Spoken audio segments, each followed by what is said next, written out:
Napoli, e Conte oggi ha ufficializzato in conferenza stampa il suo addio al Napoli perché non è riuscito, a suo dire, di compattare l'ambiente come avrebbe voluto. Ha trovato delle critiche eccessive nei suoi confronti e aveva già deciso, a quanto si è capito, dopo la partita con il Bologna e dopo il famoso viaggio a casa per riposare, di lasciare il Napoli. De Laurentiis aveva detto, sto facendo un riassunto di una giornata complessa, De Laurentiis aveva detto a Conte: se ci ripensi anche all'ultimo minuto io ti aspetto. E poi alla fine Conte non ci ha ripensato e oggi c'è stata l'ufficialità dell'addio di Conte. Questo per ricostruire quello che è successo prima delle partite e durante le partite. Andiamo però subito a Milano. Un commento su Conte che nel post gara, dopo aver vinto quest'oggi al Diego Armando Maradona contro l'Udinese, sorrido perché avevo sbagliato anche questa sera allo stadio, è vero Michele? Non azzecco mai. Al Maradona, dichiara ufficialmente che lascerà il Napoli e racconta in retroscena, tutto risale a un mesetto fa, ha avvertito De Laurentiis, troppi veleni intorno al club e il punto... Sono i giornalisti, giusto? Noi? No, dico l'ambiente, il fuoco amico. Lui ha parlato di un fuoco amico, di un ambiente, lasciate che lo facciano quelli, come se lui a quelli non li conoscesse, perché è stato spesso, diciamo, in una parte più settentrionale del calcio.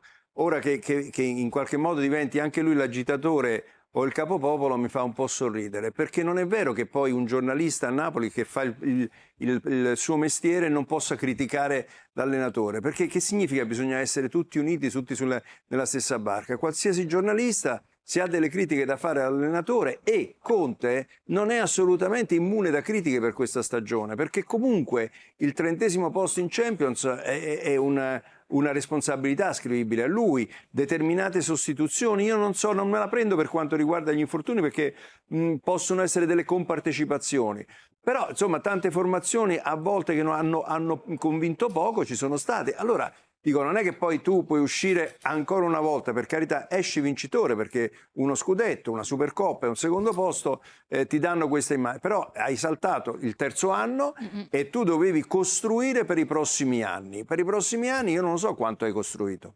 Fabio?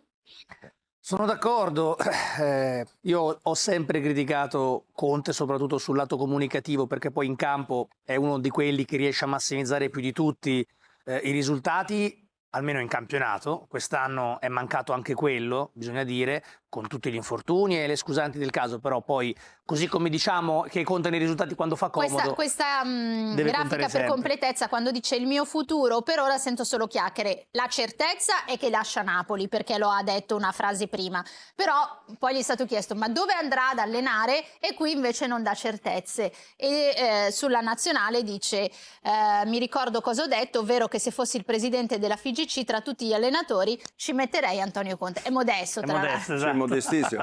E poi poi prendiamo Guardiola, ma ci sono i fondi. Caro Conte, questo è un altro scivolone, perché quando si parla di nazionale bisognerebbe in qualche modo fare un salto oltre l'ostacolo dei soldi, cioè non bisogna guardare sempre ai soldi per tutto. Per la nazionale magari qualche sacrificio lo si può fare, e quindi candidarsi alla nazionale non vuol dire che tu dovresti prendere gli stessi soldi che potrebbe prendere o chiedere Guardiola. Cioè questi calcoli, diciamo, perché è provincialismo questo di dover guardare all'allenatore straniero. Conte è uno dei migliori allenatori in Italia, potrebbe fare un sacrificio per allenare anche la nostra nazionale. È terminata da qualche minuto la conferenza stampa congiunta tra Aurelio De Laurentiis e Antonio Conte, tantissimi i temi trattati, era il momento più atteso, quello dell'annuncio sulla prosecuzione o meno di Antonio Conte quale allenatore del Napoli. Si pensava anche ad una prospettiva rispetto alla nuova guida tecnica e magari anche a capirci qualcosina in più rispetto a ciò che è accaduto quest'anno. Spoiler, non è che poi siano arrivate tantissime spiegazioni, un annuncio sì, ma era quello che ci si aspettava. Antonio Conte non ha più voglia di essere l'allenatore del Napoli, ha bisogno di mettere un punto a questa pur bellissima esperienza. L'ha detto De Visu al presidente un mese fa, che tuttavia il presidente aspettava, o meglio, durante questo mese ha sperato in un ripensamento, non è arrivato e quindi da domani guarderà la nuova guida tecnica. Aurelio De Laurentiis ha lanciato anche qualche indizio, occhio che ci sono altre squadre che stanno giocando in questo momento, questa sera, e chissà che nel valzer delle panchine non possa rientrare anche il Napoli. Chiaramente, insomma, gli allenatori delle squadre impegnate questa sera li conosciamo tutti. Una stoccata da parte di Antonio Conte che dice: non è per ragioni di budget che lascio, non è per motivi di programmazione, è perché non sono riuscito a compattare quest'ambiente, troppa zizzania, troppe polemiche intorno alla squadra, puntando inevitabilmente quindi il dito sugli astanti e non solo, anche se poi qualche minuto dopo lo stesso presidente Aurelio De Laurentiis ha un po' incorniciato il discorso. Antonio, spero che tu voglia restare, che tu possa restare, poi chiaramente devo fare anche dei discorsi, devo fare anche dei conti legati al budget in qualche modo, quindi andando a puntare il focus su quelli che erano anche degli argomenti legati alla programmazione. Punto. In ogni caso, questa sera all'esperienza di Antonio Conte sulla panchina del Napoli, Aurelio De Laurentiis poi ha trattato altre decine di argomenti, ma questi saranno oggetto chiaramente di quella che è l'esperienza, di quello che è il nostro lavoro a partire dalle prossime ore. Per stasera ci si gode quello che è stato il biennio partenopeo di Antonio Conte, almeno dal punto di vista dei risultati. Resta comunque qualche domanda che non ha ancora ricevuto una risposta. Infortuni su tutto. Ciao ragazzi, amici azzurri. Prima di iniziare voglio sapere subito una cosa da voi. Che cosa ne pensate dell'analisi post partita che avete appena ascoltato? E soprattutto, cosa avete provato davanti all'addio di Antonio Conte? Perché al di là della vittoria contro l'Udinese, al di là dei 3 punti, al di là della qualificazione Champions e del secondo posto conquistato, quella andata in scena al Maradona è stata una serata carica di emozioni, nostalgia e orgoglio. Una di quelle notti che restano dentro. Il Napoli chiude la stagione con una vittoria per 1-0 contro l'Udinese e lo fa ancora una volta grazie ai suoi uomini simbolo. Decide Rasmus Højlund, ancora lui, il centravanti che Conte ha voluto fortemente e che ha trascinato gli azzurri con gol, sacrificio e personalità. Ma dietro questa vittoria c'è anche la firma di Kevin De Bruyne, uno che quando tocca il pallone illumina il calcio. Andiamo allora alle pagelle. Meret 6,5. Una parata importante su Karlström nel primo tempo, sicuro quando chiamato in causa. Non doveva essere una serata da protagonista, e invece risponde presente. Di Lorenzo 6,5. Il capitano chiude la stagione con attenzione, ordine e spirito di sacrificio. Sempre lucido nelle letture difensive. Rahmani 6,5. Qualche sofferenza nella ripresa, ma usa esperienza e fisico per non perdere mai il controllo della situazione. Olivera 6. Buon primo tempo, ordinato e concentrato. Poi lascia spazio a Juan Jesus, che saluta il Napoli, con una prestazione dignitosa e senza sbavature. Politano 6. Corre tantissimo, lotta, si sacrifica, rincorre ogni pallone. Non trova la giocata decisiva, ma il suo spirito resta quello dei leader silenziosi. Lobotka 6. Finché resta in campo dà equilibrio e geometrie. Poi l'ennesimo problema fisico di una stagione durissima anche sotto questo aspetto. McTominay 5,5. Meno brillante del solito, più spento. Gli manca il guizzo, gli manca la solita devastanza fisica.